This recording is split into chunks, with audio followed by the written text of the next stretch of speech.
Je suis réellement ravi de vous retrouver en direct avec vous pour une nouvelle matinale. Allez, un nouveau tour avec toute l'équipe du dimanche depuis le studio 7 du 21 boulevard des Martyrs, ici à Alger. Nous sommes réellement ravis de vous retrouver toute l'équipe du dimanche, notamment Dalia Mezaguer qui sera dans la partie, en première partie, pour vous donner les derniers bons plans sortis pour ce début de semaine, pour cette semaine et aussi pour le week-end prochain. Elle sera accompagnée de Myriam Oussaïd qui nous parlera de cette plante médicinale, une plante merveilleuse, elle la qualifie ainsi et qui laisse personne ne l'approcher. Il s'agit là de l'ortie, communément connue en arabe, l'harraïk. Vous connaissez? Les filles connaissent que c'est le harraïk. Je suis accompagné de Nour Mqaddam qui reste avec nous pour le flash d'information et bien évidemment Mina Abed pour le bulletin météo détaillé. Ça va les filles? Ça va. Très bien. Oui. Super. S'agissant de la deuxième partie, il sera ici HKM. C'est le compagnon de Mina Abed dans cet anneau. HKM, Hakim Lefgoum, pour nous parler dans son espace musique de la musique de rue. Et Dieu seul sait qu'aujourd'hui, Alger, la capitale, Alger la Blanche, est devenue, on va dire, une scène à ciel ouvert pour les artistes de rue, notamment un chanteur Chabi.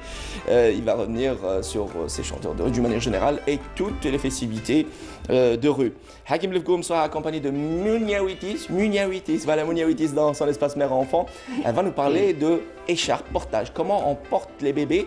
Et c'est une tradition kabyle parce que déjà nos ancêtres portaient leurs enfants sur leur dos via une sorte d'écharpe et de tissu.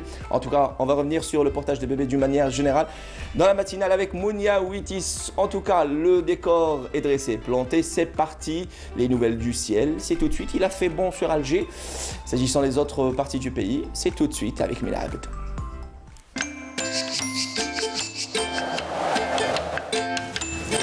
La météo vous est présentée par Mobilis.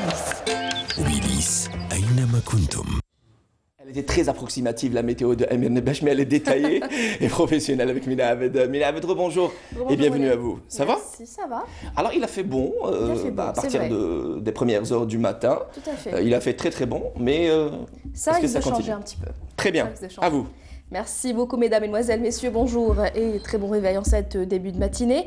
Brume et nuages bas se partageront le ciel sur l'ensemble des régions côtières et puis le ciel sera de plus en plus nuageux, voire couvert, avec le retour des pluies, notamment vers la partie ouest, quelques passages nuageux sur le centre et l'est du pays avec un petit peu de pluie à partir de cet après-midi, notamment vers les régions centre. Sur la partie sud, on notera un ciel voilé avec quelques pluies éparses vers l'extrême sud, le Hogar et le Tassili, le Sahara oriental, le Sahara central. Et puis bien sûr beaucoup de soleil, notamment sur la Saoura et le sud-ouest. Les températures de cet après-midi, on trace sur la moitié nord 17 degrés à Oran, 16 degrés du côté de Tlemcen, 10 à Tiaret, 9 à Al-Bayad, on notera 16 degrés à Alger, 15 à Tizi Ouzou, 16 à Ghardaïa, 15 degrés à Bachar, 22 degrés à Tindouf, 25 à Adrar, 27 à Salah et enfin 32 degrés à Bordeaux Mokhtar et à N'Gazam. On passe tout de suite à l'Europe pour aujourd'hui. On notera des passages nuageux assez denses à Paris, Bordeaux, des pluies assez marquées à Marseille, quelques passages nuageux à Berne, Berlin, Rome. Côté Mercure, on notera 11 degrés à Londres, 8 à Dublin, 9 degrés à Paris, 13 à Marseille, Bordeaux, 11 à Madrid, 15 à Lisbonne, 7 à Berne, 4 à Berlin et enfin 12 degrés à Prague. Place tout de suite à l'éphéméride. Et puis pour plus d'informations, le site de Météo Algérie reste à votre entière disposition, les www.meteo.dz. Très bonne matinée et à tout à l'heure midi.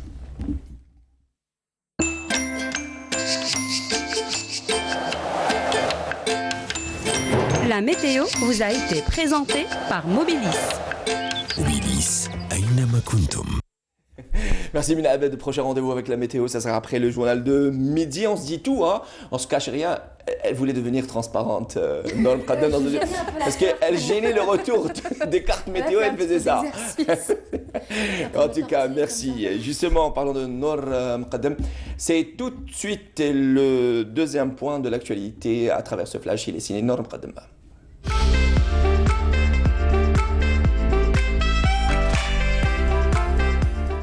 Et une actualité marquée notamment par le remaniement partiel qui a touché le corps de Wali Noor Tout à fait. Qadema. Alors en tout, 25 wilayas sont concernés. L'ancien wali d'Alger, on parle d'Alger parce qu'on est à Alger. L'ancien wali d'Alger, Abdelkhaled Sayoudi, est nommé à Mascara, qui laisse place justement à Youssef Sherfa, le nouveau wali d'Alger. 4 nouveaux walis délégués, dont une femme, sont nommés à Dararia, Menea et Janet. Wassila Bouchachi, qu'on connaît bien, elle est wali déléguée à Dara Eshri de la wilaya de Annaba.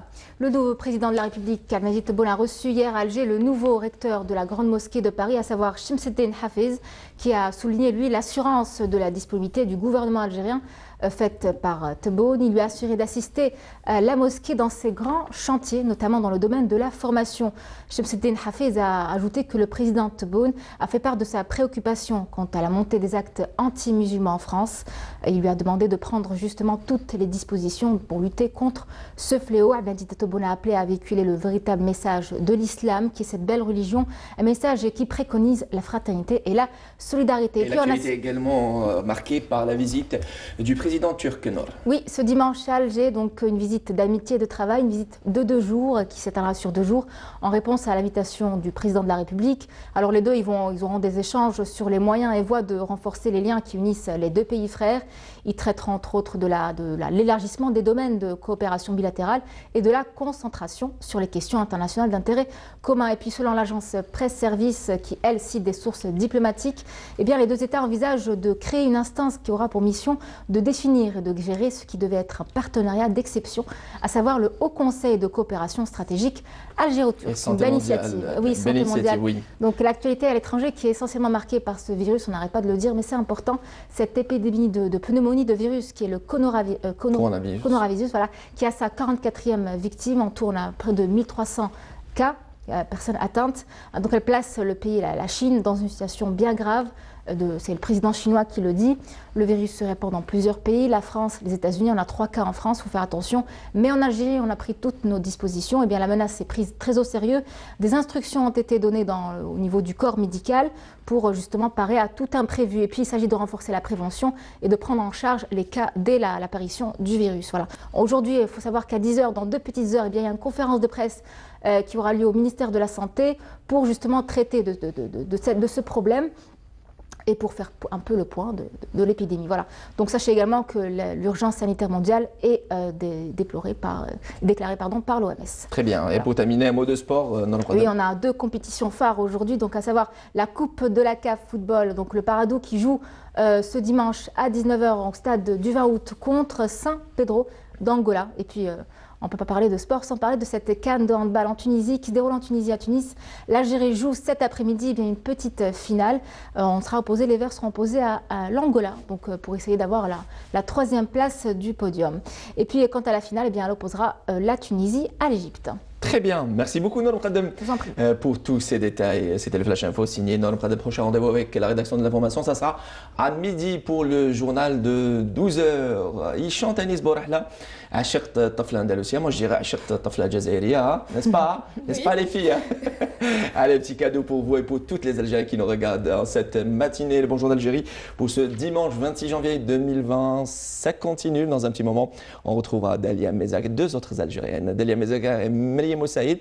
Mais en attendant, c'est Anis Bourahla qui chante عشقت الطفلة الأندلسية.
Magnifique. En tout cas, je peux vous dire que ça a dansé au studio 7 avec Mariam Oussaïd. C'était là Anis Bourahla avec Chert Tafla Andalusia, un classique de la chanson, on va dire, algérienne, maghrébine, arabe d'une manière générale, revisité. Un peu de punch pour commencer cette matinée. Bon début de semaine à vous tous et à vous les filles. Mariam Oussaïd, bonjour. Bonjour. En tout cas, c'est le punch en personne. Oui. Tout comme Dalia Mezaguer. Bonjour Dalia. Bonjour. Ça va? Très bien, ça va, merci. Et vous? Plein de bons plans sortis avec Dalia Mezaguer dans un petit moment. Mais avant, on va s'intéresser, je le disais, à cette plante médicinale notamment, merveilleuse qualifiée par Mariam Oussaïd. Il s'agit là du hareg. L'ortie, c'est tout de suite avec Mariam Oussaïd dans un petit moment. C'est tout de suite dans un petit moment.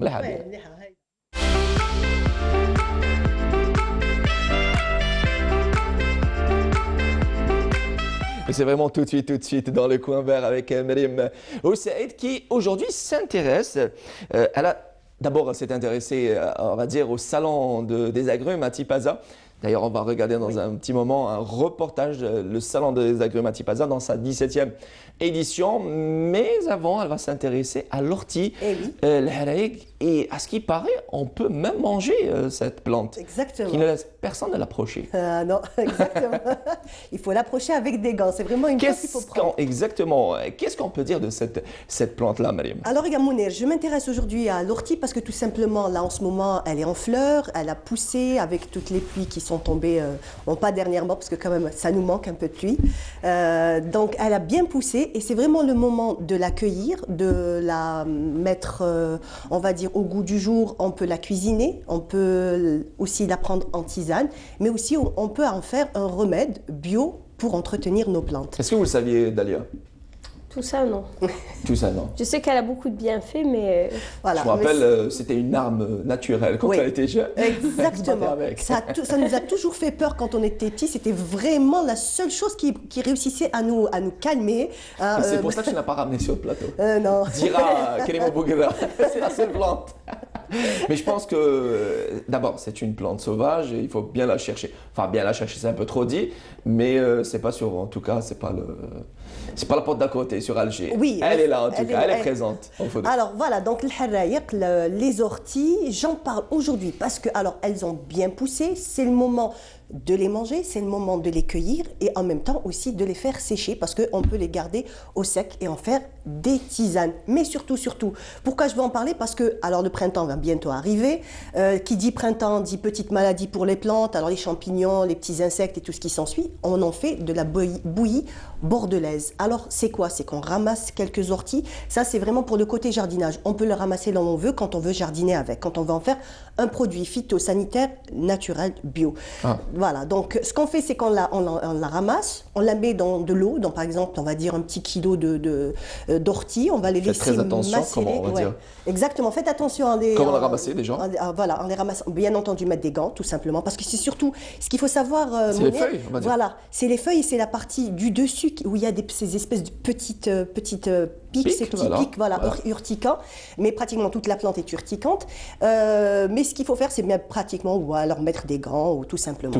C'est assez facile. Donc on va la mettre dans un bidon, on va mettre les orties, on va rajouter de l'eau et on va laisser ça macérer pendant une semaine à 15 jours. Donc après, on aura de l'eau qui aura un peu verdi, il y aura une espèce de mousse. Ce qu'on va faire, c'est qu'on va filtrer et tout simplement mettre dans nos pulvérisateurs et vous allez pulvériser sur vos plantes. C'est vraiment un remède naturel et hyper efficace contre tous les petits bobos. C'est bon de savoir. Et voilà, chose qu'on ignorait. Exactement. Encore plus, Dalia.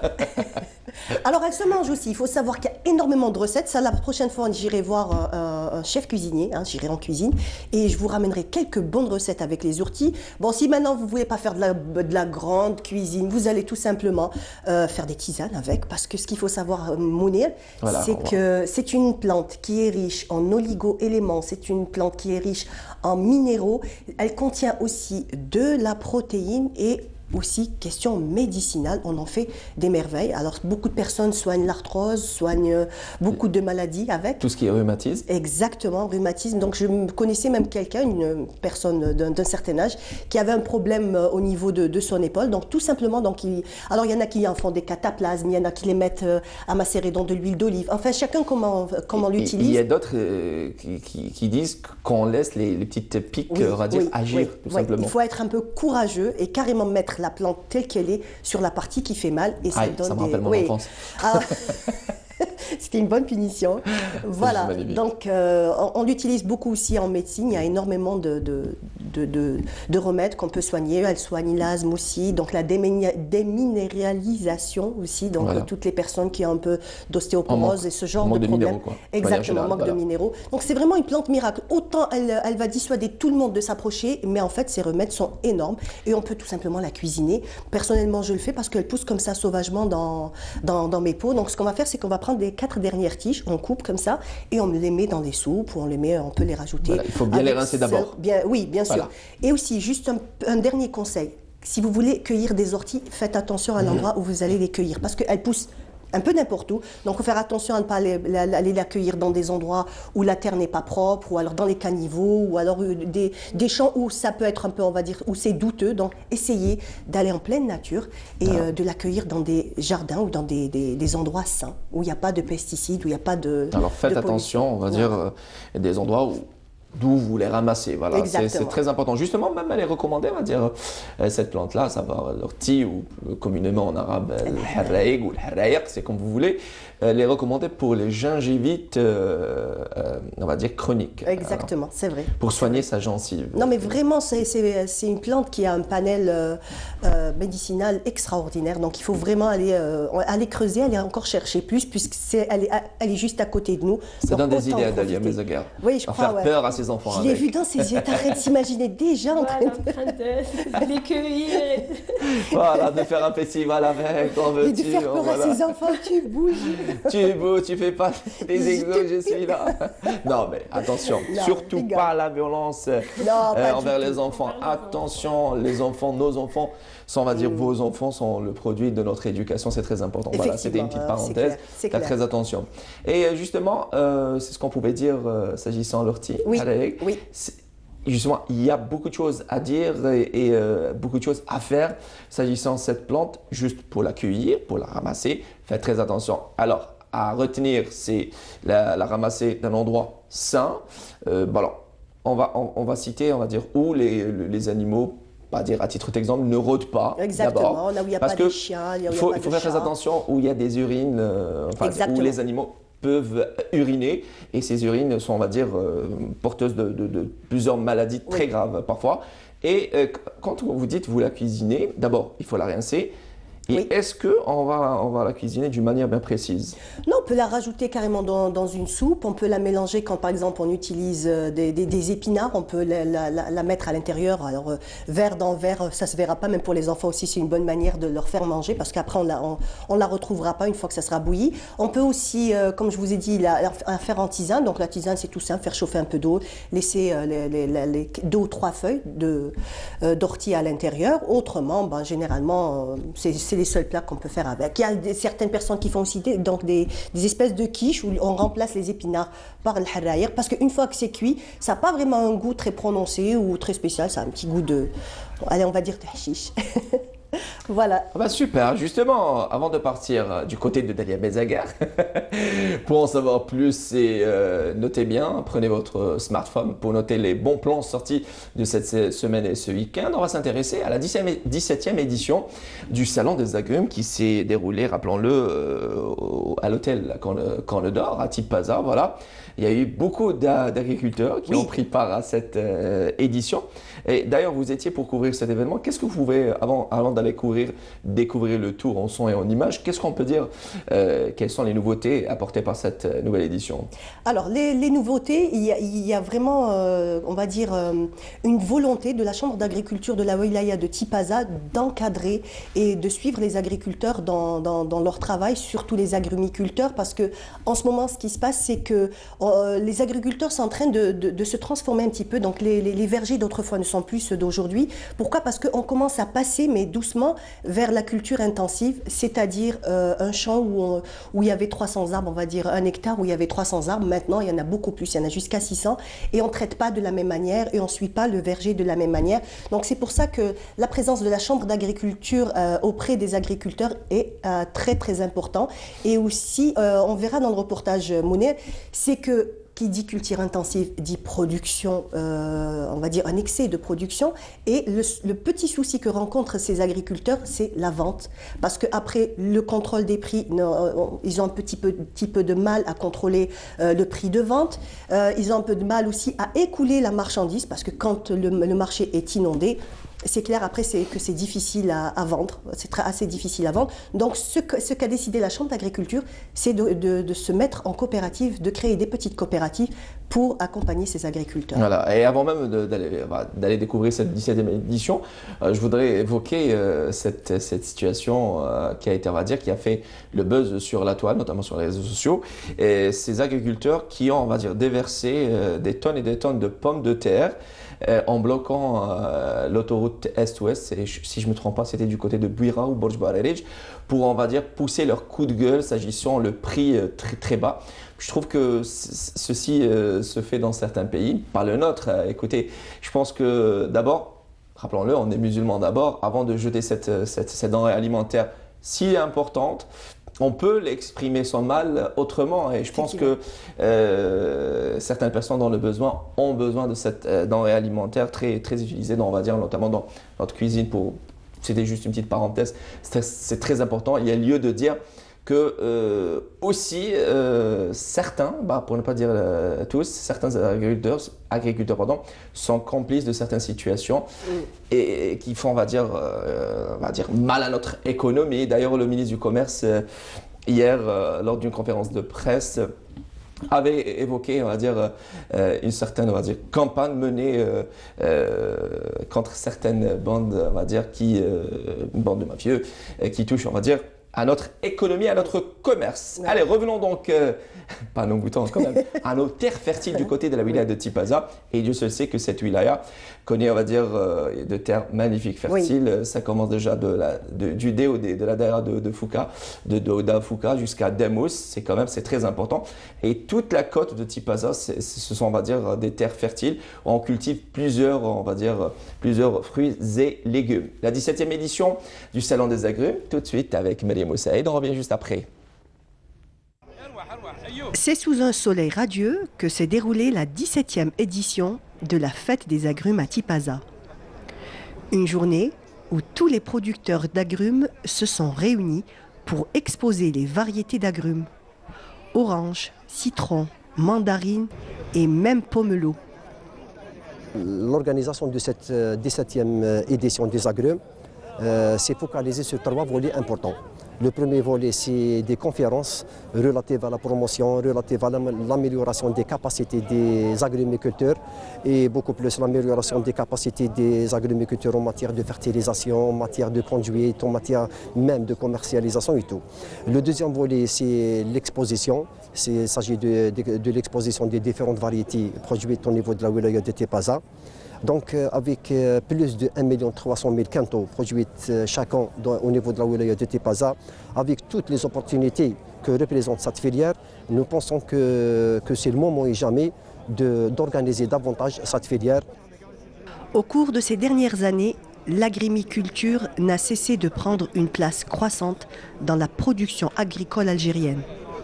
L'effort des agriculteurs et les conditions climatiques favorables ont fait que la récolte de cette saison s'annonce très satisfaisante. On a décidé d'axer le travail de cette édition sur 3 éléments pratiquement. Nous avons le problème les problèmes d'intensification, parce qu'il y a beaucoup de vergers aujourd'hui. Pratiquement la majeure partie des vergers qui sont en train de s'installer, ils sont en intensification. Donc pour faire comprendre à nos amis ce qu'est l'intensification, c'est essentiellement, vous avez 1 hectare, 100 mètres carrés sur 100 mètres sur 100 mètres, ça vous fait 1 hectare. Dans cet hectare, habituellement, depuis l'époque coloniale, on faisait à peu près 300 arbres par hectare, 300 arbres. Mais aujourd'hui, on monte cette densité jusqu'à 800, 1000 arbres par hectare. Et donc ça, c'est un problème qui est apparu au niveau de l'agriculture de la wilaya et qu'on doit suivre impérativement parce qu'on peut après expliquer les problèmes que pose l'intensification et les difficultés de s'en suivre. Deuxième axe, c'est surtout aider les agriculteurs en amont, puisque depuis 10 ans pratiquement, nous avons cherché tout le temps des laboratoires d'analyse de sol, d'analyse d'eau, d'analyse foliaire, et même les analyses de miel, les analyses d'huile d'olive, les analyses de lait. Malheureusement, en Algérie, on s'est retrouvé dans une situation où il y avait un manque flagrant de ces laboratoires, quoi qu'il y en ait, mais ça n'est pas quelque chose qui pouvait être une solution pour nos agriculteurs. Nous allons avoir les agriculteurs qui vont se présenter à la Chambre d'agriculture. Nous avons fait un service, nous avons créé un service qui est dédié à la chose analyse. Donc il y a les analyses qui vont se faire, les prélèvements, l'échantillonnage par la Chambre et qui vont être gratuits pour les agriculteurs. Et les résultats parce qu'il y aura des interprétations de ces analyses de la part du laboratoire, vont faire l'objet d'un conseil à l'agriculteur. Mais les agriculteurs de la filière rencontrent un sérieux problème de commercialisation de leurs récoltes. Tout d'abord, c'est la création d'une coopérative. Sans coopérative, on ne peut pas organiser. Sans coopérative, on ne peut pas exporter. Sans coopérative, on ne peut pas planifier ou bien produire d'une manière raisonnable. Donc c'est dans cet objectif ou bien dans ce contexte, la Chambre d'agriculture a réalisé, a projeté un petit projet pour créer très récemment, Inch'Allah Barbé, une coopérative des agriculteurs pour organiser, pour maîtriser mieux cette filière très promotrice au niveau de la wilaya Tipaza. Tipaza, une région prospère qui a de tout temps été une terre nourricière pour toute la région et même au-delà. C'est le cas de le dire, une terre nourricière. C'était là la 17e édition du Festival des agrumes du côté de Tipaza. Et d'ailleurs, on cite, on va dire, quelques communes de cette même wilaya. On cultive beaucoup d'agrumes. On citera Qalia, Marlène, Hadjout ou encore Malad. Qu'est-ce qu'on peut dire, Mali Moussaïd, vous qui étiez à la découverte, on va dire, des agriculteurs là-bas du côté de Tipaza? Alors, qu'est-ce qu'on peut dire? C'est qu'il y a beaucoup de nouvelles variétés qui ont un petit peu pris la place de la Thomson. Donc, avant, quand on allait au marché, quand on demandait, c'était ou l'orange appréciée ou alors la Thomson. Variété d'orange. C'est une variété. Maintenant, il y a de nouvelles variétés qui sont sur le marché. Ce qu'il faut savoir, c'est qu'il y a un petit souci au niveau des consommateurs. Donc, nous, quand on va au marché, on achète des oranges de table, des oranges à presser, pas plus. Or que, ce qu'il faut savoir, c'est que quand les agriculteurs vont proposer leurs marchandises, leurs récoltes au marché de gros, ça ne se fait pas de la même manière. Donc, ils ne viennent pas juste vendre des oranges, ils viennent vendre des oranges, mais avec les noms de variétés. C'est très, très important parce que, d'abord, le prix n'est pas le même. D'abord. Oui, c'est bien entendu. C'est comme, par exemple... la manière de cultiver, on va dire, une... Exactement. Surtout si la variété, quand vous allez acheter de la mandarine ou que vous allez acheter de la clémentine, vous ne paierez pas le même prix. Ah, certainement, oui. Voilà, parce que tout simplement, c'est des variétés qui ont des qualités un peu plus que d'autres et automatiquement, le prix ne doit pas être le même. Donc, c'est un petit peu ce souci-là que rencontrent les agriculteurs. Voilà. Donc, ils vendent une qualité avec un goût précis, avec un taux de sucre, avec un parfum précis. Donc, c'est clair qu'elle ne se vendra pas le même prix qu'une orange, on va dire une orange, tout ce qu'il y a de plus banal. Voilà. Et selon des chiffres, si je ne me trompe pas, l'Algérie a exporté plus de 90 000 tonnes vers l'Europe et Dieu se sait que l'agrume algérien est très demandé au niveau du marché international car d'abord c'est un produit de qualité et le goût des agrumes de manière générale algérienne ou algérien est vraiment différent des autres agrumes. C'est clair, c'est effectivement. Donc tout dépendra aussi de l'endroit où sont plantés ces vergers. Il faut savoir que, étant donné que Tipaza est face à la mer, donc c'est clair que l'air de la Méditerranée, que la mer donne un goût un peu différent d'autres régions. Quand vous prendrez des oranges de Tipaza et celles de Bida, elles seront toutes les deux bonnes, mais chacune aura son goût. Exactement, la bien précis. aussi, c'est de qualité. Exactement, aussi. Sans compter le soleil, c'est voilà, un élément très important. clé. Et justement, personnellement, j'adore la mandarine, appelée communément l'arbia. L'arbia, oui. L'arbia. Dalia, vous aimez la clémentine ou la mandarine? Je préfère la clémentine. La clémentine, oui, ça a un goût un peu, on va dire, plus savoureux, mais j'adore le côté, on va dire... très parfumé de la mandarine. Voilà. C'est très parfumé, la mandarine. Comme si j'allais dire par, tu as dit fumé. Et justement, revenons à Tipaza, c'est une terre très fertile, très tolérante, j'ai envie de dire, car à titre d'exemple, à Fouca, on cultive un fruit exotique, et aujourd'hui, on va dire, il s'agit là de la goyave. La goyave. Voilà, qui a été ramenée par, on va dire, par un groupe de Palestiniens qui se sont installés à Fouca. Et c'est le djouafa très apprécié, un fruit très apprécié du côté de la Palestine. Et d'ailleurs, en rappel de leur mère patrie, la Palestine, ils ont cultivé ça à Fouca. Et d'ailleurs, c'est une terre nourricière qui a, on va dire, qui a toléré et accepté ce fruit-là. Et on cultive ce fruit-là et par des tonnes et des tonnes. Et c'est juste magnifique à découvrir. Oui. Moi, je t'invite à découvrir cela. Dalia, elle est juste captivée par ce qu'elle s'imagine chez elle en train de faire des jus d'orange. Oui, je suis toujours la rubrique de Mriem Oussaïd me passionne. C'est vraiment le cas de la tienne aussi. Hein. Et voilà, des éloges, des compliments mutuels. Elle voudrait un jour, Dalia Mezaguer, on a discuté une fois dans la rédaction, elle voudrait faire la rubrique à la manière d'Ia artiste qu'on embrasse très fort. Parce que Dia, c'est vraiment une boule d'énergie dans les coulisses. Mais une fois sur le sujet, c'est calmement. C'est zen, très zen. On la salue d'ailleurs. Je vous rassure, vous la faites aussi bien. Et les bons plans sorciers, c'est tout de suite avec Dalia Mezaguer.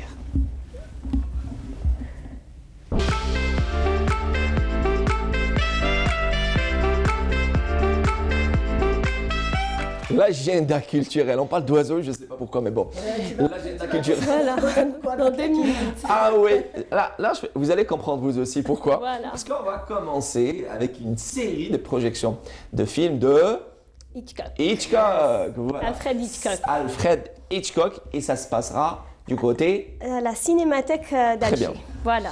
Donc à la Cinémathèque d'Alger qui organise cette semaine dans sa salle, donc sa salle de référence, le premier cycle de l'année 2020, donc consacré au grand réalisateur et au roi du suspense Alfred Hitchcock. Donc on va être gâtés, c'est toute la semaine, tout au long de la semaine. Et il y a 2 films qui seront diffusés par jour. Magnifiquement choisi la photo. Oui, c'est vraiment un personnage. C'est vraiment un personnage, Alfred Hitchcock. Et il paraît que les scènes mythiques, celles où on voyait les actrices qui avaient vraiment peur, il paraît que j'avais vu un film sur la vie d'Alfred Hitchcock, elles avaient réellement peur à ce moment-là parce qu'il créait une ambiance de sorte qu'il les surprenait réellement, il leur faisait peur. Donc c'est pour ça que... D'ailleurs, ça reste un personnage mystérieux à travers les photos. Hein. Et je pense que sa dégaine déjà fait peur. Hein. Ça n'engage que moi après. Oui, son regard, sa façon d'être et ses films. Ça va, peut-être il était très drôle, un bon blagueur, un bon vivant. Voilà. Non. Ah, pas du tout. Non. Il était vraiment comme ça. Il était à fond, quoi. Oui, il était à fond dans l'horreur. Voilà. Il a fait de l'horreur son industrie, voilà, son commerce. Donc les 6 films qui seront diffusés tout au long de la semaine, ce sont des films qui seront en version numérique et restaurée. Très bien. Ah, ça c'est intéressant. Oui. Voilà, numérique et restauré. Et je vais donner un petit peu les films qui vont passer. Donc aujourd'hui, alors les horaires sont les mêmes, c'est 13h et 15h. Très bien. À la Cinémathèque d'Alger, tous les jours. Donc on a La mort aux trousses, L'inconnu du Nord Express, Le crime était presque parfait, Le faux coupable, Les oiseaux et Psychose. Voilà pourquoi on parlait d'oiseaux tout à l'heure. Oui, et le célèbre film Psychose. Ah là là. On finit en beauté jeudi. Ce sera pour clôturer cette saison. Et les prix d'entrée sont vraiment très abordables puisque c'est entre 70 dinars et 100 dinars. Très bien. Voilà. C'est vraiment symbolique. C'est symbolique et c'est un appel à faire découvrir. The Birds, là, on va le...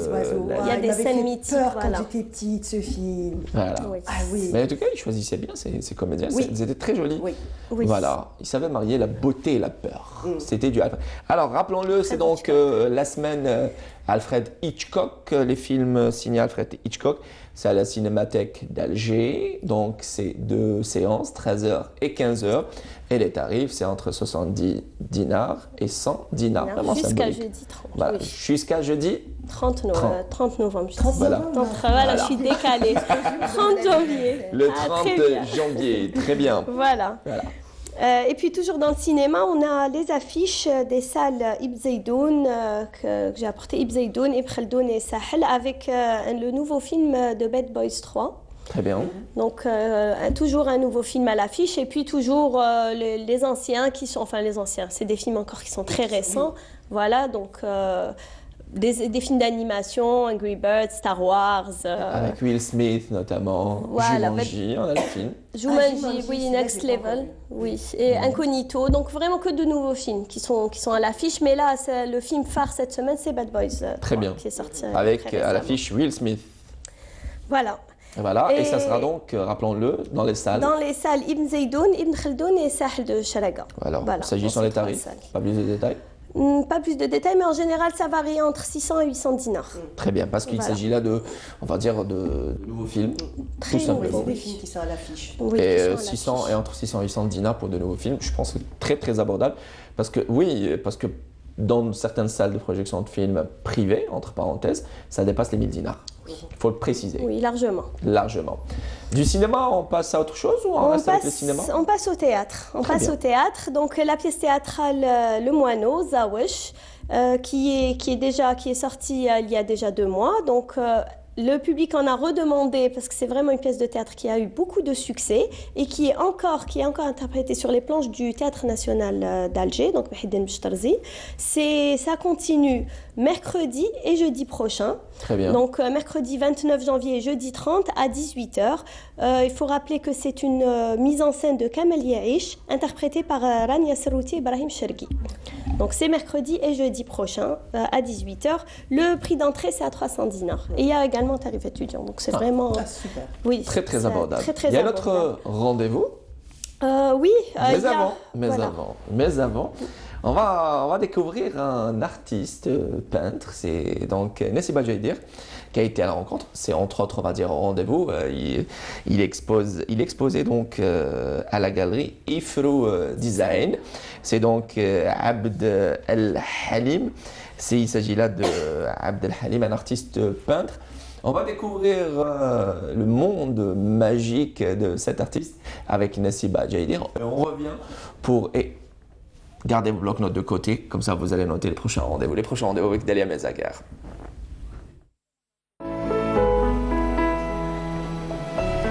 C'est dans cette galerie qu'il met en regard ses œuvres d'art.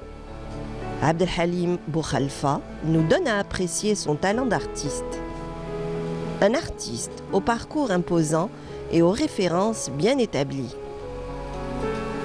À la fois peintre, calligraphe et photographe, il nous présente ses dernières créations. Des créations qui révèlent et interpellent. À Ifrou Design, la calligraphie arabe tient la vedette. On peut dire que j'exprime avec la calligraphie. Je ne suis pas un calligraphe, je suis un plasticien calligraphe. Mais en France, c'est vrai, je suis connu comme calligraphe. Ils m'ont mis une colle calligraphe parce que je donnais des cours de calligraphie. Quand j'expose, eux, ils sont assoiffés de l'art musulman, tout ça, la calligraphie arabe. Quand ils ne savent pas lire, écrire, tout ça, ils viennent dessiner. Et là, il y a des gens qui me posent la question, est-ce qu'on peut venir dans l'atelier, mais on ne sait pas lire? Je dis, pas de problème, parce que la calligraphie, c'est un art de l'écriture.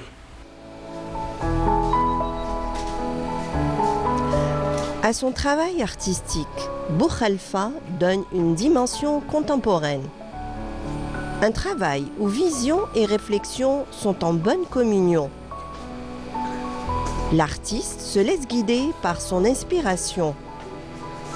Une inspiration avec en toile de fond toute une symbolique en action. Ce plasticien laisse parler son imaginaire. Et dans son espace plastique, il libère ses forces créatives. J'avais un diplôme des Beaux-Arts en spécialité céramique et j'étais trop attaché vers la calligraphie, j'étais trop vers avec Mohamed Chérif et tout ça. C'est lui qui m'a aidé à découvrir la calligraphie en vrai, parce que la calligraphie, je la dessine avant quand j'étais petit avec mon père Lahmo, mais je ne savais pas que c'était la calligraphie. Pour moi, je dessine la lettre, même je dessine en français, en arabe, quand j'étais petit. Mais quand je suis rentré aux Beaux-Arts, c'est là où j'ai découvert qu'en quoi c'est la calligraphie arabe. J'ai une formation en tant que graphiste, infographie, tout ça, et j'utilise les deux en même temps. Je fais la photo, calligraphie, et je travaille avec les outils informatiques. D'accord. Dans ce champ thématique et créatif, des œuvres d'art aux dimensions humaines. Sous sa main dansante et musicienne, la lettre se place et se déplace. Dans un art en mouvement, il y a toute une gestuelle en action. Un art ancestral qui garde une richesse esthétique intemporelle. Bouchalfa utilise la lettre arabe comme élément plastique et lui donne une force d'expression. Et des fois, je suis surpris par rapport à mon travail. Je fais une œuvre et je ne sais pas comment elle va terminer. Et à un moment, je travaille, je refais, et là, le résultat, des fois, c'est même pas moi qui fais l'œuvre, c'est peut-être l'artiste, peut-être mes mains.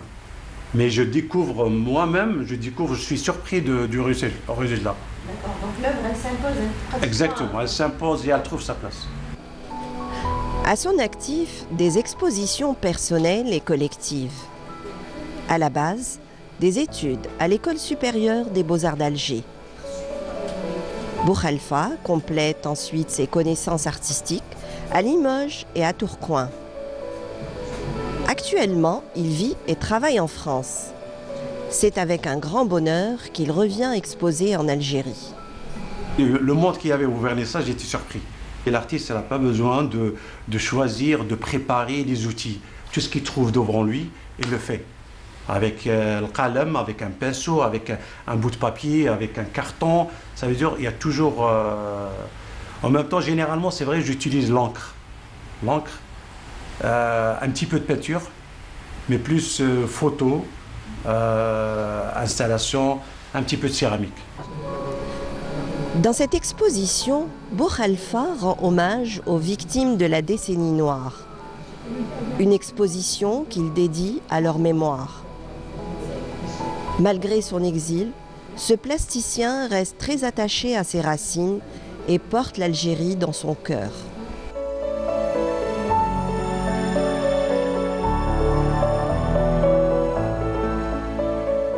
Magnifique cette exposition, notamment dédiée aux journalistes assassinés lors de la décennie noire. C'était là Abdelrahman Bouchalfa, beaux-artiste, artiste peintre, à qui on a collé j'y arrive, l'étiquette de calligraphe. Et en tout cas, si c'est le cas, lui ont collé cette étiquette. À lui va très très bien même. Titre, oui. On salue l'artiste, chapeau bas l'artiste. C'était là un portrait signé Nassiba Djaidir. Et Culture retour avec vous, Dalia Mezaguer, pour l'agenda culturel et les bons plans sortis. Alors, pour rappel, une semaine de film d'Alfred Hitchcock. C'est donc à la Cinémathèque d'Alger jusqu'au 30 janvier. Les horaires de projection, c'est donc 13h, 15h. Et le tarif d'accès, c'est donc ça varie entre 70 dinars et 100 dinars. Sinon, du côté de Ibn Zaydoun, Ibn Khaldoun et Sahel de Chelaga. Projection des derniers films, notamment Bad Boy qui est à l'affiche, entre 600 et 800 dinars. Voilà. Tout dépend du film. Tout dépend. Voilà. Et aussi le Mano, Zaouch, cette pièce théâtrale qui se tient, rappelons-le. qui se tient au Théâtre National d'Alger. Ce sera... Oui, les dernières représentations, c'est prévu pour ce mercredi et jeudi à partir de 18h. Très bien. Voilà. Alors, pour le reste... Et puis, pour la suite, il y a Terra Australis qui propose une randonnée découverte dans les gorges de l'Ogresse. Donc, les gorges de l'Ogresse, ça se situe à Ait El Qaït, dans la wilaya de Tizi Ouzou. C'est dans le parc national de Djurdjura, ça se situe. Donc, c'est un endroit magnifique. Personnellement, je n'y suis jamais allée, mais j'ai découvert ça à travers des photos, des images. C'est merveilleux, c'est vraiment à découvrir, un lieu paradisiaque. Donc, il y a aussi dans cette gorge, pourquoi on appelle ça les gorges de l'Ogresse? Donc, c'est des rares. Ça rappelle le monstre de Loch Ness. Non, ça rime, mais c'est pas vraiment ça. Il y a des cascades, la verdure, c'est vraiment magnifique. C'est un lieu encore très sauvage. Et donc, c'est une randonnée? C'est une randonnée, oui, pédestre. Donc, c'est prévu pour vendredi 31 janvier.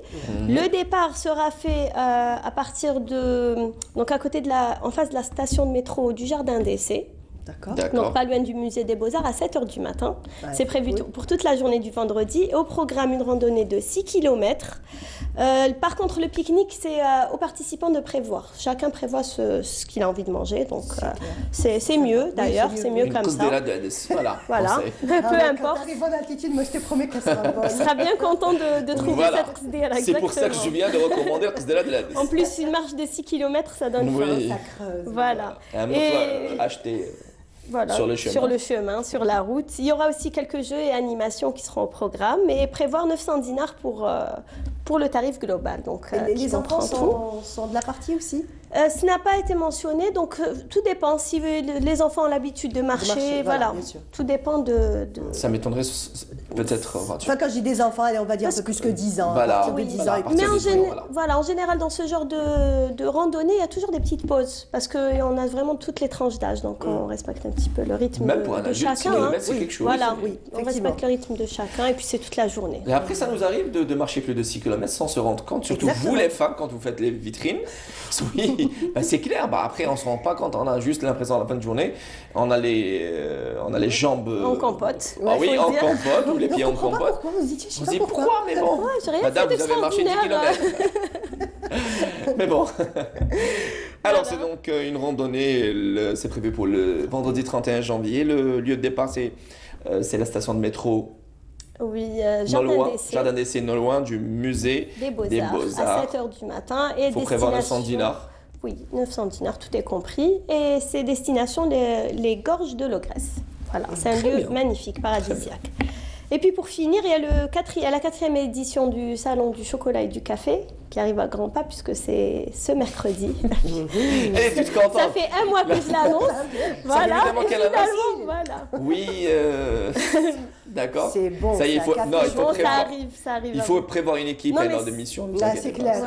Il le faut. Non, mais c'est un rendez-vous vraiment incontournable qu'on attend parce que c'était prévu en octobre et puis ça a été décalé en novembre et puis finalement, voilà, ça vient, ça finit par arriver pour le 29.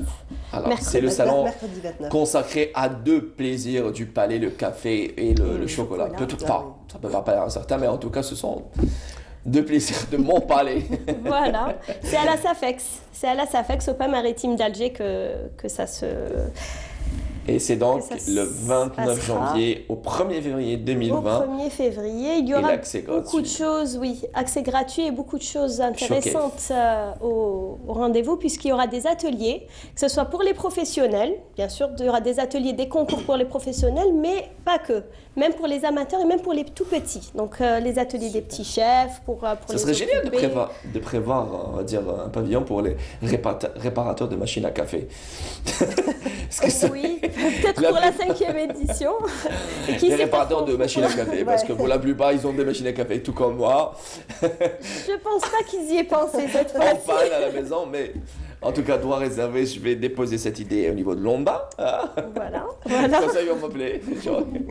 J'aurai mon blé à moi. Ça sera tout? Ça sera tout. Et puis, il faut rappeler que l'Éthiopie est à l'honneur cette année pour justement son café, le patrimoine. Donc, pour les amoureux du café, c'est vraiment l'occasion d'acheter du très bon café, justement. Merci beaucoup, Temer Zatas.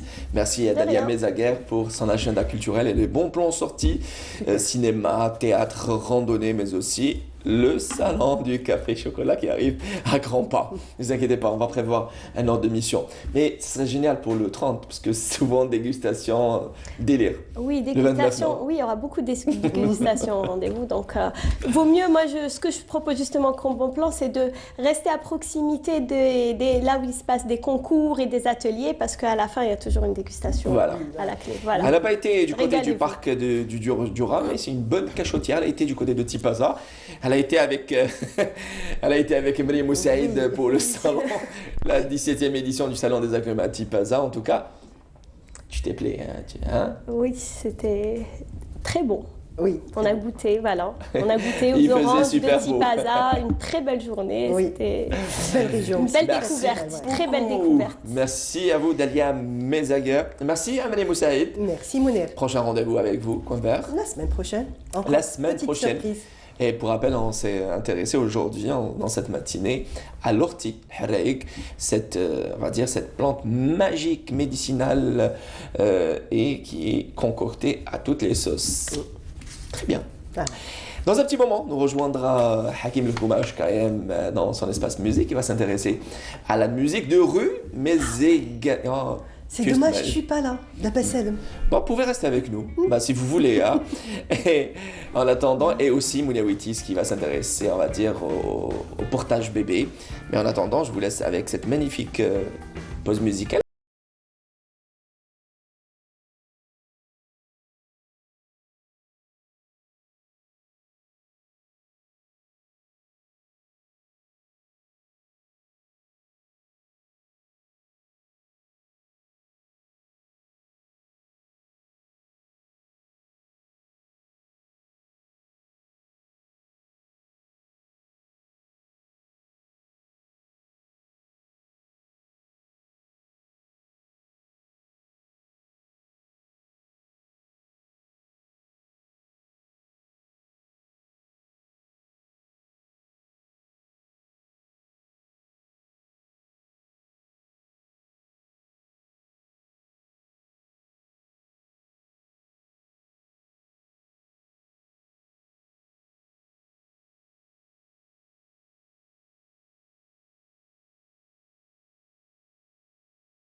Rabbi Houti Band, la brava, juste magnifique. Arda Raha, elle est là.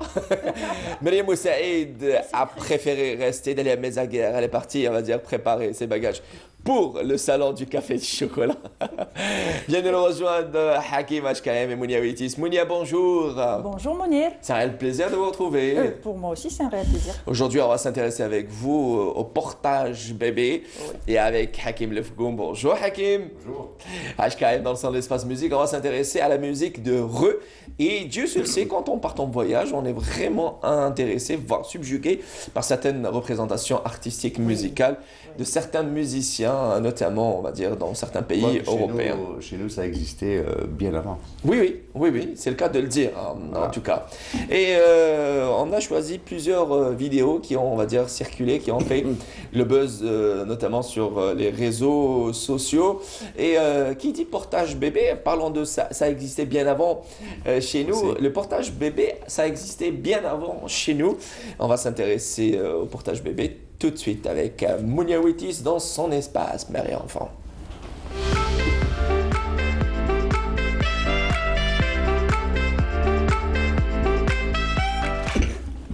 Magie de la télé n'avait pas de tissu orange. Merci à notre cadreur de nous avoir, on va dire, ramené cette écharpe. Non, Hanan Belkhiri, notre script, c'est très important. Ils étaient deux. En tout cas, avec Mounia Witis, je le disais, on va s'intéresser à comment porter son bébé quand on n'a pas, on va dire, le nécessaire pour... Il faut savoir une chose déjà, le portage bébé existe depuis très longtemps parce que la poussette n'a été inventée qu'au XVIIIe siècle. Donc avant ça, on ne faisait que porter les bébés, soit pour voyager, soit pour tout. Et maintenant, le portage avec l'écharpe est très à la mode. Pourquoi avec l'écharpe? Parce que on a un portage dit physiologique. Donc c'est celui qui aide à avoir le bébé et donc porté dans une position plutôt naturelle. C'est la position dans laquelle il était dans le ventre de sa maman. Donc, et c'est une position aussi qui le rassure aussi contre sa maman. Et voilà, donc il y a les écharpes bien sûr. Et il y a aussi ce qu'on appelle les kangourous. Oui, voilà. Petite question. Avant même d'avancer dans votre bébé. Quand on a des jumelles, comment on fait? Et justement, il y a une image. Non, mais c'est pas exclu. On peut le faire aussi avec des jumeaux.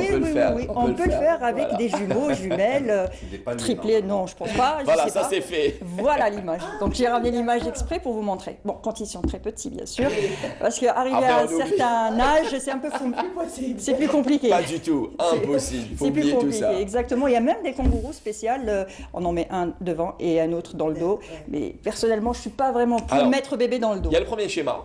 Alors, le schéma qu'on est en train de regarder, c'est comment porter bébé physiologiquement. Donc, la première image en bleu, c'est de 0 à 3 mois à peu près.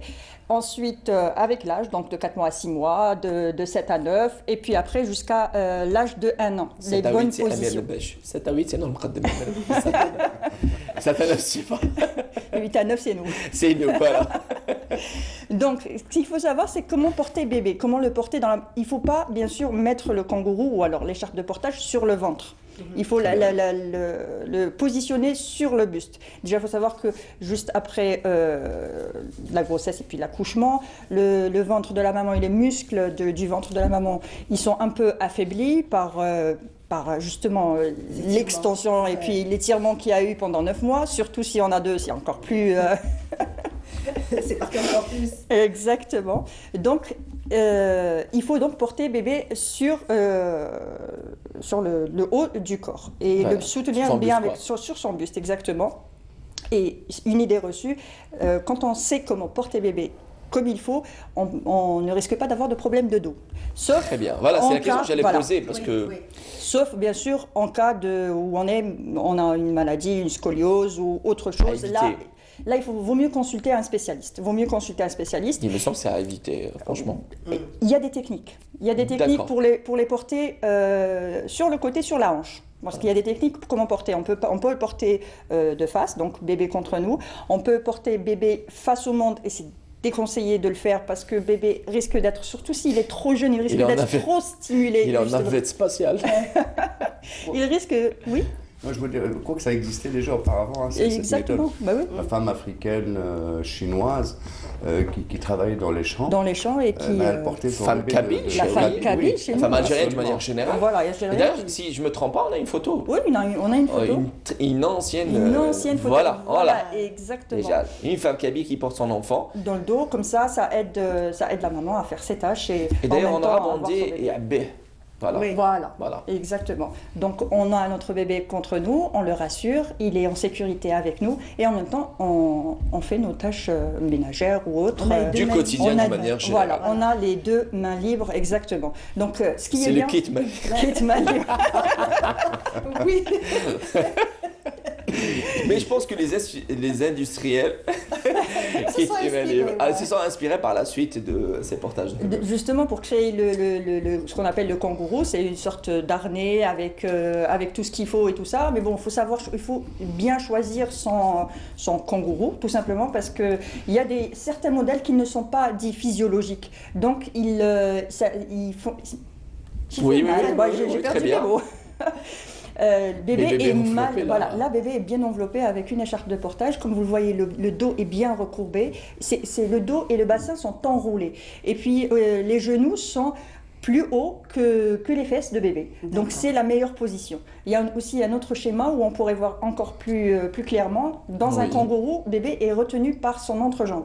Et là, il risque d'avoir plus de problèmes. Et il est soutenu il essaie de soutenir. Sa tête n'est pas soutenue par l'écharpe ni par le kangourou.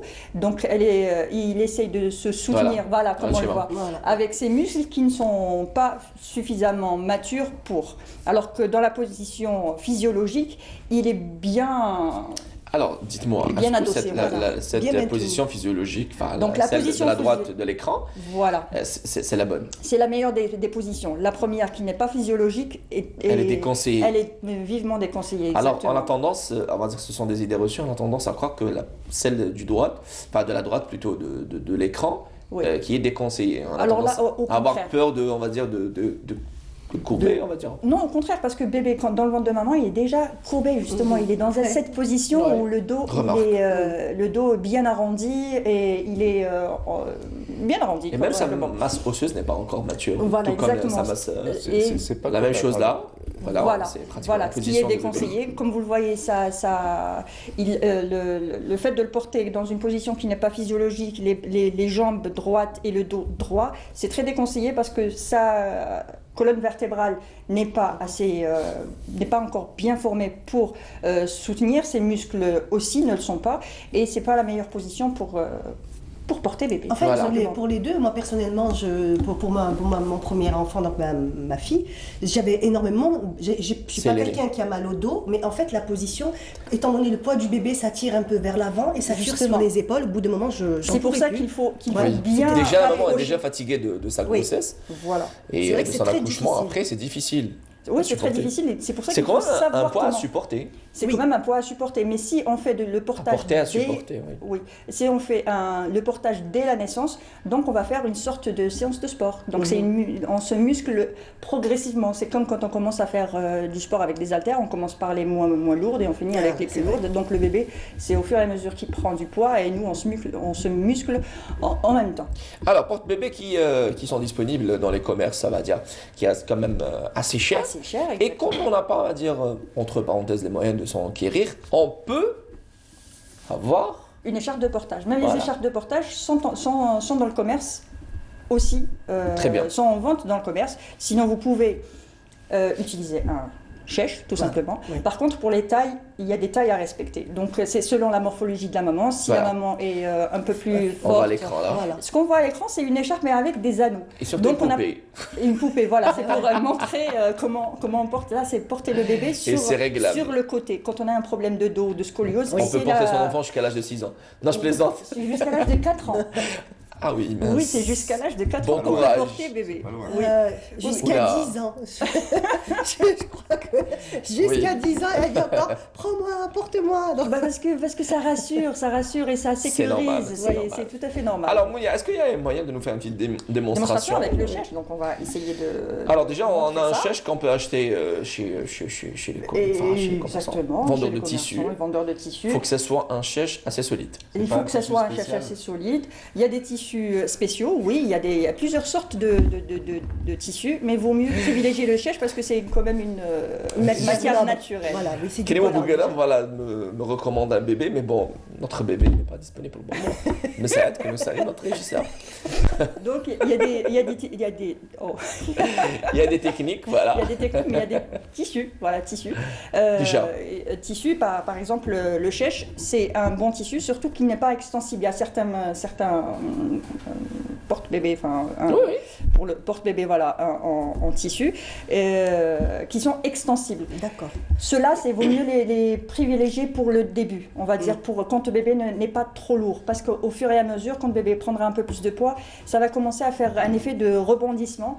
Et c'est pas très recommandé pour le dos non plus. D'accord. Et donc la technique, bon, on va voir si bon, Parce qu'il y a moyen juste d'ouvrir, on va dire, d'élargir Kélémo Bougala. Voilà. Donc, tout simplement, on prend le chèche, on commence par un petit tour de taille. Je ne sais pas s'il est assez long. Donc je pense qu'il faut un peu plus. Voilà. Il faut un peu plus, voilà. Et ensuite, il faut un peu plus. Parce que celui-là, il fait 3 mètres. Il faut savoir que c'est à peu près... 4 mètres. Il faut compter 4 mètres. 4 mètres 2. Voilà, 4 Voilà, mètres 2, 50, on peut aller jusqu'à 7 mètres si on est un peu forte, et puis si on a des jumeaux aussi. Donc la technique la plus simple, c'est le croisé. Donc vous croisez, ensuite ça revient sur le dos et vous nouez en bas. Et ensuite, vous faites juste monter et ouvrir un peu. Comme c'est assez court, c'est pas possible on met le bébé à l'intérieur, on ouvre bien sûr les deux côtés pour pouvoir l'envelopper entièrement, et on rabat le côté qui est en bas.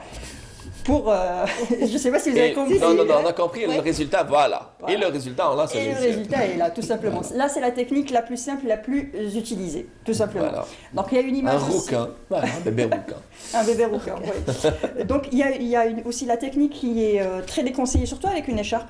C'est la technique bébé face au monde. Là, c'est la technique à éviter. Premièrement, parce que le bébé ne peut pas avoir le dos recourbé avec le ventre de la maman et tout ça. Donc, il y a le dos creux et c'est assez déconseillé pour sa colonne vertébrale, comme on l'a dit au début. Et ensuite, le bébé est trop stimulé. Il est face au monde. Il n'a pas le moyen de se réfugier s'il est effrayé parce que stimulé visuellement, olfactivement, il voit plus maman, justement. Donc, il n'est pas rassuré. Il est un peu effrayé, comme on le voit ici, avec une petite pancarte Help. Donc, il n'est pas très rassuré et la maman ne peut pas le rassurer. Il n'y a pas moyen de communiquer avec bébé dans cette position-là. La deuxième position, dite position du Bouddha, on peut toujours avoir bébé face au monde. En tailleur, voilà. Voilà, ou en tailleur, exactement. Donc, face au monde, mais on privilégie cette position quand on est bien sûr avec quelques personnes à la maison ou pas en extérieur, bien sûr. Faire connaissance avec le monde de la famille. Et quand on le porte tout simplement sans l'écharpe. À ce moment-là, on peut le retourner à n'importe quel moment pour le rassurer ou pour autre chose. Mais ça, c'est pas seulement la maman qui le fait. Moi, j'ai vu des papas le faire. Oui, c'est pour les mamans et les papas, bien sûr. Exactement. Bien sûr, c'est clair. Merci pour ce détail de taille, Hakim. Parce que là, comme ça, on va inviter tous les papas à faire... Moi, j'ai une question. Est-ce qu'à un moment, on peut le mettre sur le dos? On peut le mettre sur le dos, bien sûr qu'on peut le mettre sur le dos. Personnellement, je ne suis pas... Quand il est un peu plus lourd, on va dire quand il est un peu plus grand. Quand il est un peu plus grand, oui, à partir, on va dire... Il est conseillé à partir de 6 mois de pouvoir le mettre au dos, tout simplement. Personnellement, je ne suis pas vraiment pour cette position. Ça reste mon avis personnel. Oui. Et voilà. Parce qu'on ne voit pas bébé, premièrement, et s'il y a quelque chose, s'il y a un petit souci, s'il avale de travers ou quoi que ce soit, on a du mal à communiquer avec bébé, tout simplement. Voilà. C'est pour ça que personnellement, j'aime pas trop cette position. Et dans ce cas-là, vous aurez votre pancarte Help. Exactement. Et puis, il est conseillé aussi, quand on porte un bébé, de ne pas trop s'habiller. Il faut savoir que l'écharpe de portage est une épaisseur. Donc, il faut diminuer une épaisseur de vêtements et éviter tout ce qui est bijoux, tout ce qui est boutons ou petite breloque comme ça que le bébé peut avaler. Tout simplement. Très bien. On a fait le tour avec Mounia Witis. C'est toujours super intéressant. Tout comme Mariam Oussaïd dans son espace plan vert. Merci. On s'est intéressé au portage de bébé et la manière, j'ai envie de dire, la manière artisanale pour avoir son... Et on a vu ça, on a oublié d'évoquer les femmes africaines qui portent leur bébé de leur, on va dire, les premiers jours, les premières semaines, on va dire. Dès la naissance. Dès la naissance, et c'est porté d'une manière très, très belle, j'ai envie de dire. C'est le contact réel entre l'enfant et sa maman. Très naturel. Les bébés rassurés, il n'y a pas mieux. Et ces mêmes femmes africaines font le show de danse, et Dieu se sait qu'elles ont le rythme dans la peau. On va peut-être s'intéresser la prochaine fois à la danse de rue, mais la musique de rue, c'est... tout de suite avec HKM. Hakim, quand on dit la musique de rue, qu'est-ce qu'on entend par cela, par cette expression-là? Eh bien, c'est la musique qui va vers le citoyen. Voilà. C'est aussi simple que ça. C'est la musique qui envahit la rue. C'est l'art en général qui envahit la rue. Donc on parle musique, mais il y a aussi la danse, il y a le théâtre, il y a le conte, il y a plein de choses qui se font au jour d'aujourd'hui. Mais moi j'aimerais juste revenir, comme le disait tout à l'heure Mounia, c'est que cette écharpe, elle n'est pas née à Paris ou à Londres, elle est bien née ici. Donc quand on parle de chanteur de rue, moi, forcément, ça reste mon avis personnel, je dis, mais en fin de compte, c'est né chez nous. Parce qu'avant, il y avait le gouel qui passait dans les villages pour annoncer le mariage, pour annoncer le décès, pour annoncer un événement heureux. Et puis, il y a... le gouel et le brah. Le brah. Voilà. C'est un peu l'équivalent du slammer. C'est le slammer, effectivement. Et puis, il y a aussi le fait que le gouel ou le brah, qui s'est un peu, on va dire, développé avec le temps. C'est devenu le qarqabo, c'est devenu en Kabylie Irbalen, Baba Salem. Donc c'est né bien avant. Ça n'a fait absolument. On va avoir une idée sur une troupe, j'appellerais ça folklorique, de Saïda. D'accord? Parce que c'est à Saïda, et puis on va y revenir après. Allez.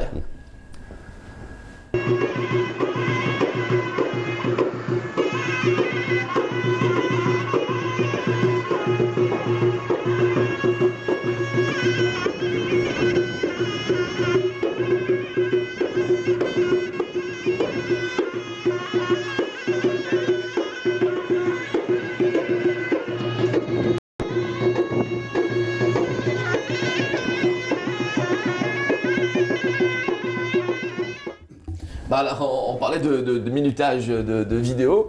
Celle-là, elle était courte en tout cas. Et c'était à Saïda, donc c'est le qarqabo.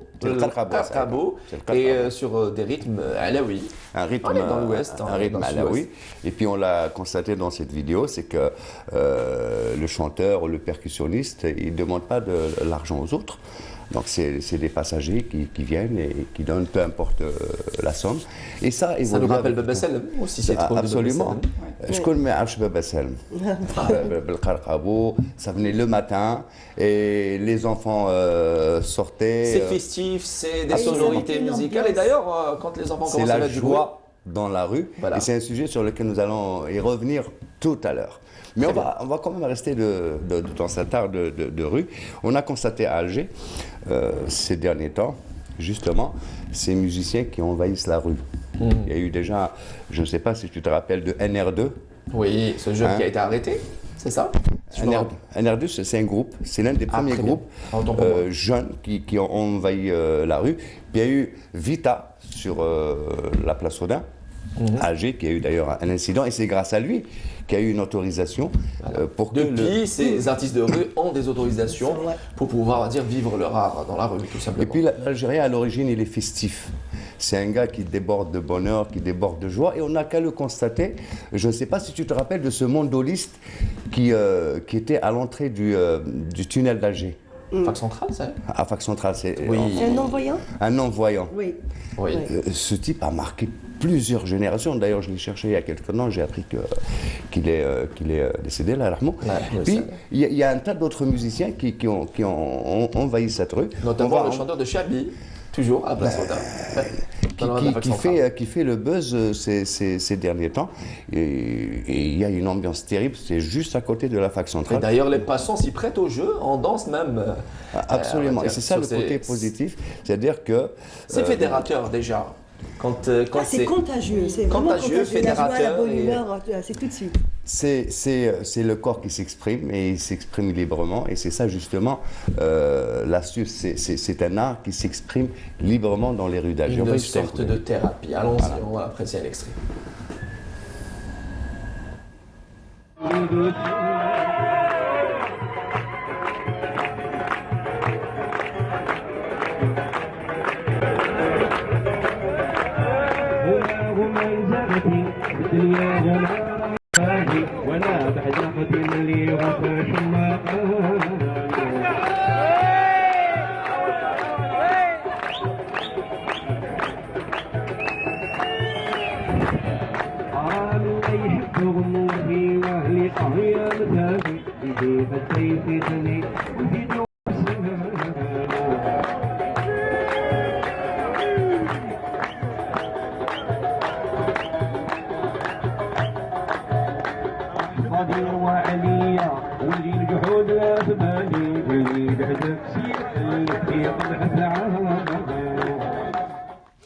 Magnifique, Thierry. Franchement, ça donne envie de danser. Et c'est ça, ça nous rappelle, on va dire, ces moments festifs de fête de mariage. Moi, je me rappelle avant la c'était dans les quartiers, c'était le bâche, c'était les artistes. On n'avait pas besoin d'inviter. Oui, effectivement, on n'invitait personne. Ouais, tout le monde venait comme ça, spontanément. On ne calculait pas. On ne calculait pas. Et puis ça parlait, c'était d'ailleurs la meilleure des publicités, c'est de bouche à oreille. Exemple, là où il y a Amar Zahi Fmdrab Flan, mon ami, il y a plein de gens qui viennent. Ceci dit, pour et juste pour l'anecdote, il y a certaines personnes qui suivent bien sûr ces artistes-là, surtout de Chabi. Oui. Et il y a eu ces personnes qui s'invitent, bon, je parle des derniers temps là. Et d'ailleurs, il y avait une personne, là c'est une anecdote d'un ami que je salue, il y avait Amar Zahi, son décès, ils sont partis apprécier Amar Zahi. Il y avait un mec, genre de.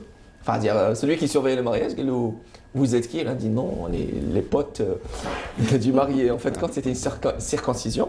Et voilà, c'était ça le délai, mais juste pour vous dire que. Et c'est vrai.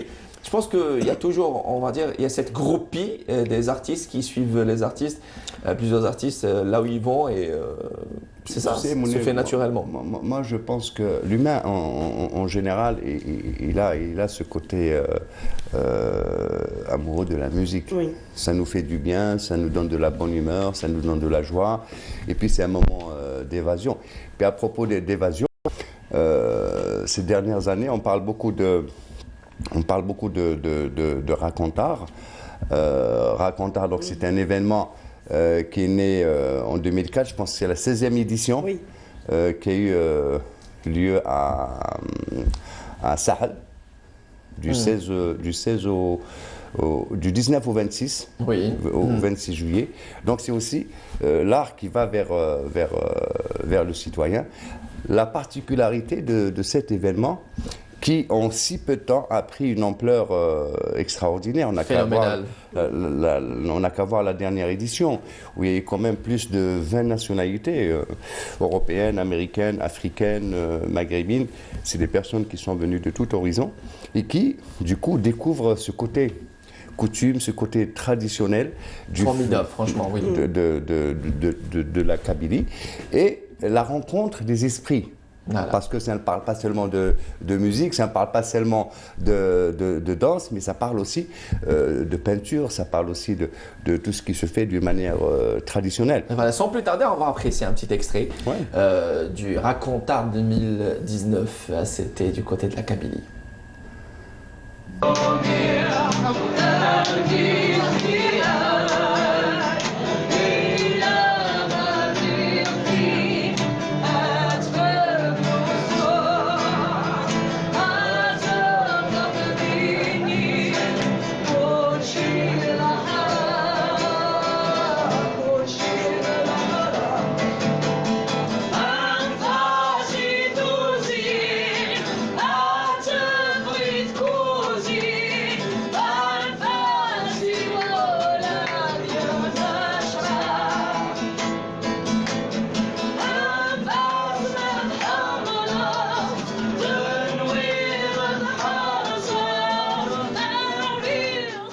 Formidable, c'est une, on va dire, cette ambiance festive. Et d'ailleurs, c'est pas grâce aux réseaux sociaux que j'ai découvert cet événement, c'est grâce à Naïm Aloualish, notre journaliste de la rédaction de l'information, qui nous a fait découvrir. C'était l'avant-dernière édition, oui. Et elle a fait de magnifiques reportages. C'est juste magique. Elle est revenue d'ailleurs, Mariam. Oui, elle était revenue subjuguée de cet endroit-là. Franchement, c'était une très très belle découverte. C'était Tiferdout, je crois.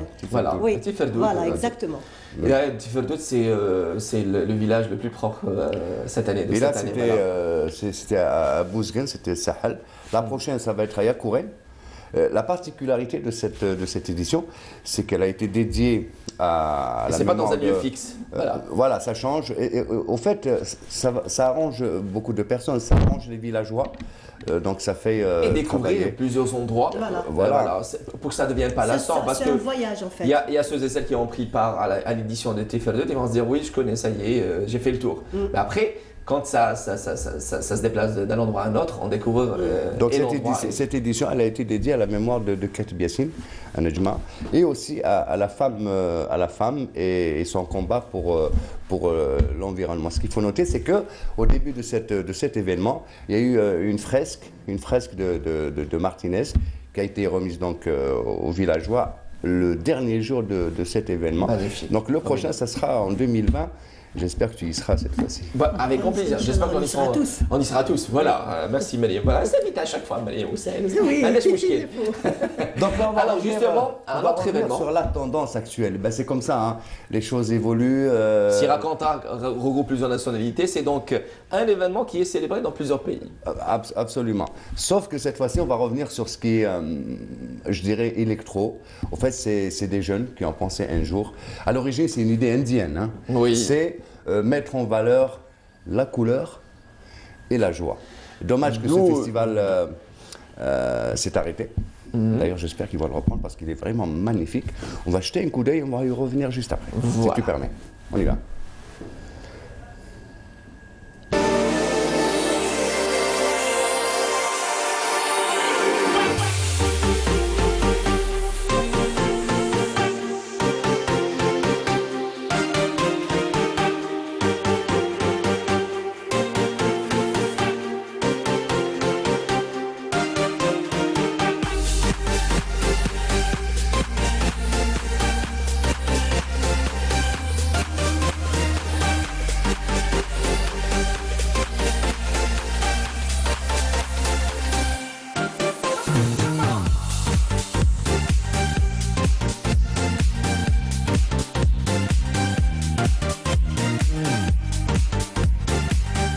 Détrompez-vous, c'est pas du côté des Bizam, c'est du côté de Gay et de Béjaïa.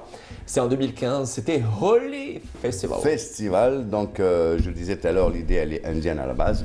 Mais quand on voit ça, moi je me dis... C'est juste magique. Il faut seulement les laisser s'exprimer. D'ailleurs, la semaine passée, vous avez dit la plus belle des langues, c'est la musique. C'est la musique. Et là, dans ce festival, c'est l'ensemble. C'est la beauté, c'est la musique, c'est la danse. Ils ont aussi incrusté l'art de la peinture. Il y a plein de fresques durant ce festival. Voilà. Juste magique. On a voyagé à travers cet espace musique avec Hakim Lefgoum à HKM qui s'est intéressé aujourd'hui à la musique ou l'art d'une manière générale de rue. Arrêt sur image ou arrêt sur vidéo, et c'est donc Mouniawitis qui a choisi cette vidéo. Elle est drôle, elle est vraiment drôle, elle est vraiment chou. Oui. Et puisqu'elle s'intéresse à mère et enfant, c'est donc génial. C'est une vidéo qui fait le buzz, même si c'est pas la saison. Si, non, ça, on va dire dans certains commerces, on s'intéresse. L'humour, ça n'a pas de. Non, mais les glaces. Ça n'a pas. Alors, brièvement. Bah justement, c'est les vidéos qui font le plus le buzz, c'est les vidéos de chats ou de bébés. Donc aujourd'hui, j'ai choisi de vous montrer une vidéo de bébé trop adorable qui adore les glaces, tout simplement, qui découvre les glaces. Découvre. Et c'est donc la vidéo du jour. Allez, on apprécie.